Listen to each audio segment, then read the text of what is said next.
We wanted to ask you, why should promoting health for the future be a political priority right now?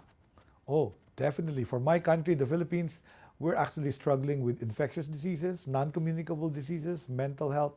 And if we focus all our efforts on just illness, what's going to happen is my cost will go up. So what is important is that health systems to achieve universal health coverage must invest in health promotion.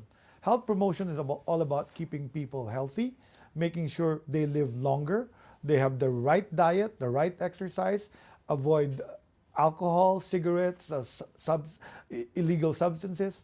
These are things that are important for making sure that citizens live longer. This is politically correct. This is the political way to actually run any health system of any country, especially low and middle income countries. And I believe now even rich countries should concentrate on health promotion and well-being of the citizens themselves. Thank you so much. And what innovative and successful steps have you and your government taken, particularly on the determinants of health? So very important, we now talk about determinants of healthcare to improve health services. The key is access. So one of the things we did in our country, because we decentralized our healthcare in 1992. So we asked local chief executives of small provinces to run local health systems. It wasn't good because some neglected the primary health care, some actually improved them, but overall there was a big gap that developed in what is called primary healthcare or healthcare access. So what we developed were two things that improved access. One, we called it Purok Kalusugan. It's a play of words in Filipino. Purok meaning a small village, Kalusugan meaning health, and we put it together and it meant two things: pure health or even health at every village. And what we did was to get all public health services, maternal and child care, health literacy courses, vaccination programs, brought them like a fair to the small village. So this was making sure that it was happier. It's the fiesta culture of the Filipino, where there's a fiesta, the whole village goes to that common courtyard. So we developed that and we made that into a caravan and went to different places all over the 7,600 islands. So this is an approach to be able to improve the health and wellness of people. We had health promotion activities, what to eat right, exercise, and all the different things we teach in public health. And then we also created what's called Bagong Urgent Care and Ambulatory Services Center. This is the polyclinic model wherein the doctors became accessible. Used to be that because of taxation on tobacco and alcohol, we were able to modernize our big public hospitals. But they ended up becoming overcrowded because the services were there. So what I did was we went to a small district hospital, took out the beds, and converted them into a diagnostic facility with ambulatory surgery. The people loved it. It was a hit.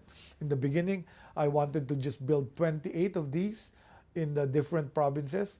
Today, after a year and a half, I now have 63 operational Bagong Urgent Care and Ambulatory Services Center.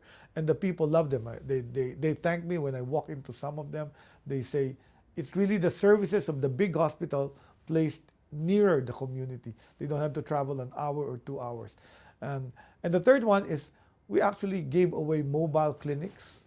And mobile clinics is a big coaster or a microbus that had X-ray, laboratory, and electronic medical records and ultrasound. And this would travel to areas in the what we call geographically isolated and disadvantaged areas.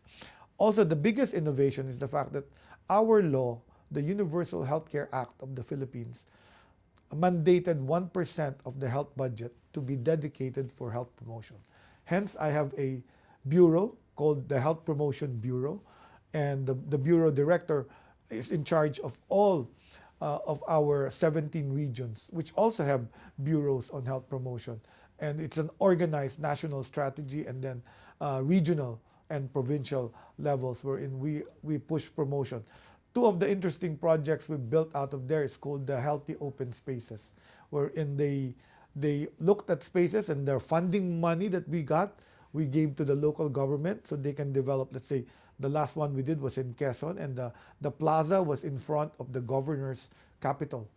And we converted into exercise area, mental health area, walking paths, jogging paths, the Zumba exercises for area. So this is again health promotion. The idea that not everything will come out of a hospital. Some of their health will be coming out of the right diet and building the infrastructure where they will exercise and be healthy.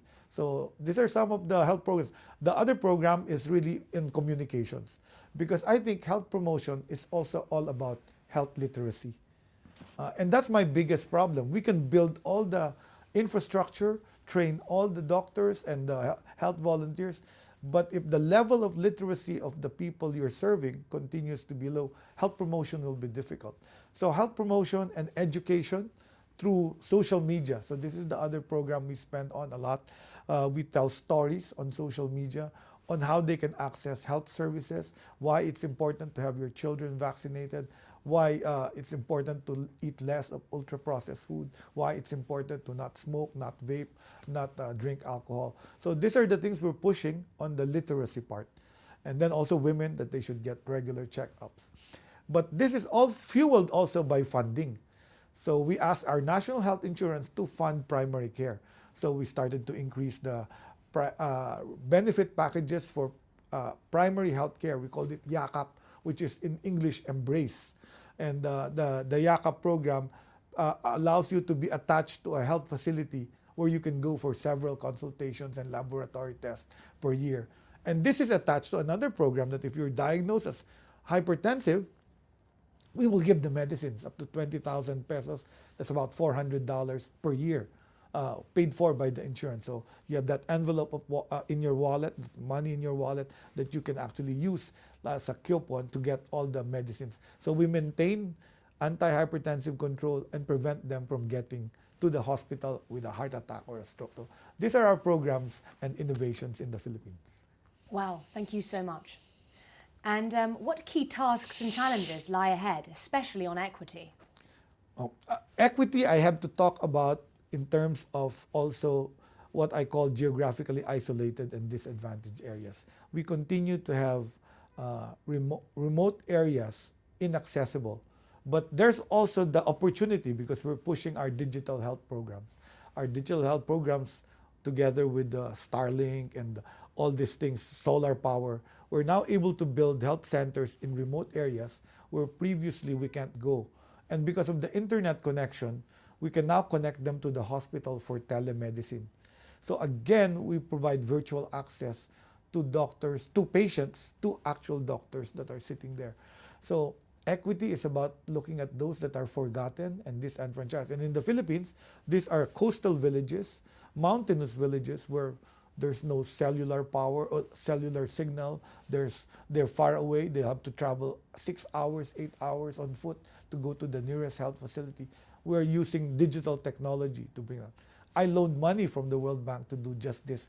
We called it the Health Systems Resiliency Project. We're building about 250 health centers with internet connection, with diagnostic tests, what you call point of care testing, so we can immediately know what their problem is, not really going to a big laboratory, and then be able to connect them with physicians as well. So this is like our multiplier. Equity is also about looking at urban areas where I have problems like TB in slums, and educating people about TB prevention, getting that x-ray, finishing that treatment.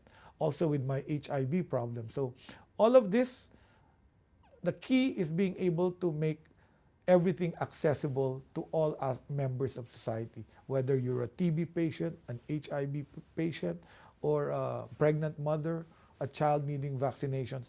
This is where equity is. And this is measured economically by what we call the out-of-pocket costs. And we have a national health accounts.